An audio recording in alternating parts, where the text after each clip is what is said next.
আশা করি আপনারা যে যেখানে আছেন ভালো আছেন। আর আমি আজকে একটি ভ্যানিলা ডোরিমন কেক বানিয়ে নিয়েছি, দেখতেই তো পেলেন। তাহলে কেকটি 2 পাউন্ডের একটি ভ্যানিলা কেক বানাবো। আর এই কেকটা আমার আজকে অর্ডারই ছিল। 2 কাপ ময়দা নিয়ে নিয়েছি, বেকিং পাউডার দিয়ে দিয়েছি, বেকিং সোডা দিয়ে দিয়েছি, 1 চামচের মতো কর্নফ্লাওয়ার দিয়ে দিয়েছি। এই উপকরণগুলো মিশিয়ে নিব। সবগুলো উপকরণ ভালো করে মিশিয়ে নিয়েছি। এখন আমি সবগুলো উপকরণ ভালো করে চেলে নিচ্ছি। আমি আজকে 2 পাউন্ড কেকের জন্য 5টি ডিম নিয়ে নিয়েছি। এখন প্রশ্ন করতে পারেন কেন আমি 5টি ডিম নিয়ে নিয়েছি। কারণ ডিমগুলো একটু ছোট সাইজের, তাই আমি আজকে 5টি ডিম নিয়ে নিয়েছি 2 পাউন্ড কেকের জন্য। আজকে কুসুমগুলো আলাদা করব, ডিমের সাদা অংশটা আলাদা করে নেব।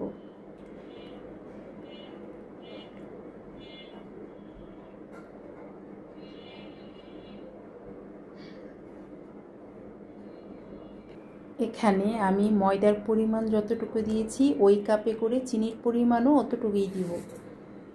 এখানে ময়দার পরিমাণ 2 কাপ ছিল, এখানে চিনির পরিমাণও 2 কাপই। Something pink salt. এখন ভালো করে বিট করে নিব। ডিমের সাদা অংশ এবং চিনিগুলো ভালো করে মিশিয়ে নিব। মিশিয়ে এখন বিট করব।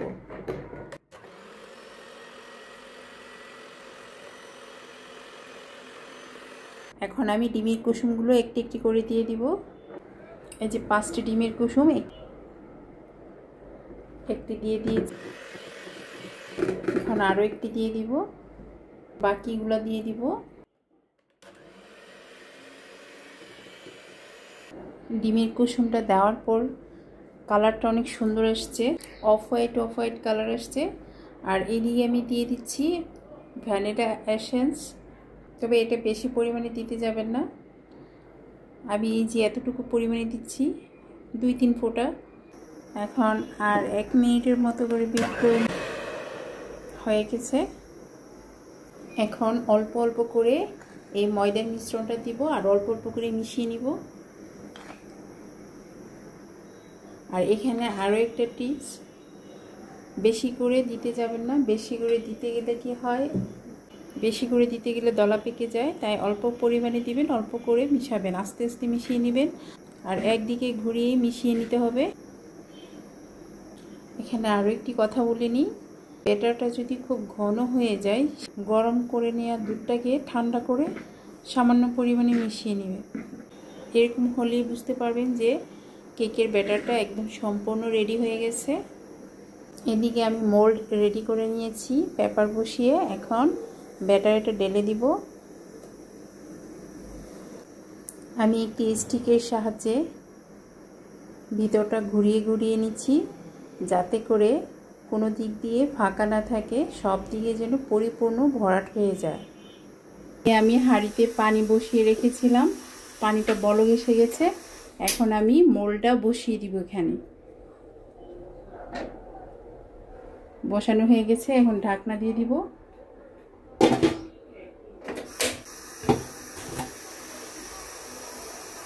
এই কেকটা হয়ে গেছে। এই কেকটা নিয়ে আসলাম, এর মধ্যে আমি রেখে দিয়েছি। কেকটি আমি কেটে নিব।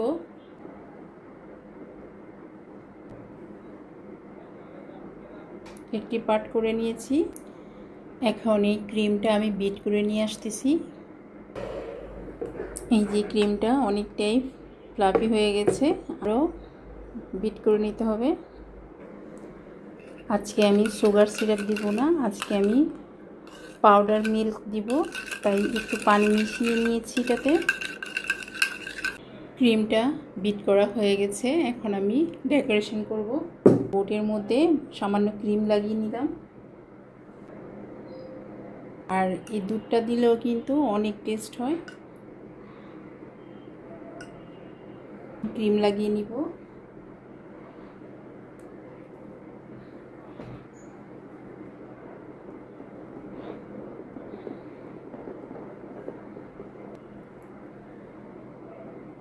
আমি আরেকটি পার্ট বসিয়ে দিলাম। আর এটা বসাতে হবে একদম চতুর্দিক দিয়ে সমান করে, এভাবে চেপে চেপে বসাতে হবে। যেদিকে বাড়তি আছে ওইটা ফাঁকা জায়গায় চাপ দিয়ে নিয়ে যেতে হবে। এখন আমি আবার লিকুইড মিল্কটা দিয়ে দিলাম। আমি চামচ দিয়ে দিচ্ছি, আপনারা ব্রাশ দিয়েও দিতে পারবেন। আর এই মিল্কটা দিলে কি হয়, টেস্টটা দ্বিগুণ বেড়ে যায়। এভাবে ঘুরিয়ে ঘুরিয়ে সমান করে নিতে হবে।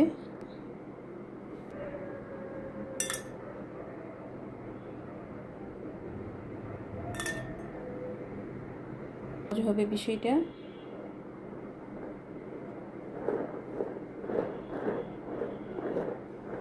এভাবে সমান করে নিয়েছি উপরের দিকটা। এখন আমি এই সাইডটাও সমান করে নিচ্ছি। খেয়াল করবেন আমি এখনো সাইডে ক্রিম লাগাইনি, উপরে যে ক্রিমটা লাগিয়েছিলাম ওইটা সাইডে এসেছিল, তাই ওইটাই লাগিয়ে দিচ্ছি। প্রাথমিক পর্যায়ের ফিনিশিংটা হয়েছে। আমি আবার এখন ফ্রিজে রেখে দিব। 5 মিনিট পর কেকটা নিয়ে আসলাম। এখন বাকি ফিনিশিংটা দিব। আর একটু ভালো করে ক্রিম লাগিয়ে দিচ্ছি।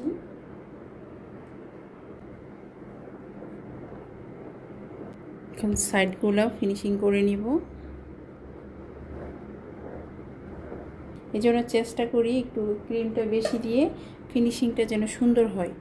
আবার অনেকে পছন্দ করে না ক্রিম বেশি খেতে, তাই ওই ক্ষেত্রে কিন্তু ক্রিমটা বেশি দেওয়া যায় না।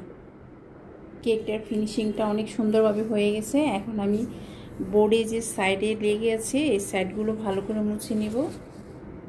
এইভাবে আমি চামচের সাহায্যে একটি ডিজাইন করে নিব। আমি পেস্ট কালার করে নিয়েছি। ডিজাইনটা ঠিক এইভাবে হবে।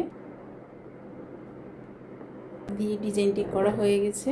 এখন আমি সাইডে বল বল করে ডিজাইন করে দিব এভাবে।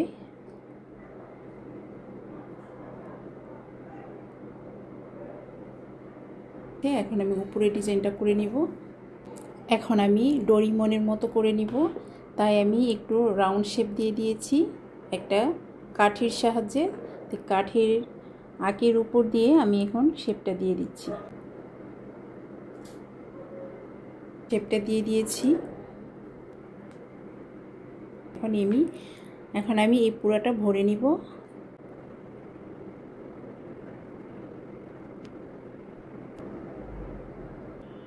ব্যাস আমার ফিনিশিংটা হয়ে গেছে।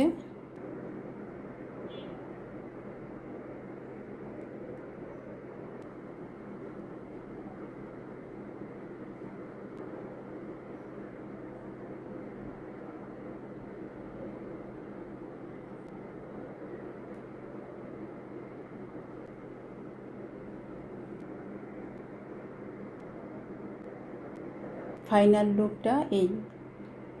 রাতে 3টা বাজে আমি এই কেকটা রেডি শেষ করে নিয়েছি। তারপর আর একটু কাজ বাকি রয়ে গেছে। এখন আমি এই যে এই বলগুলা দিয়ে দিব।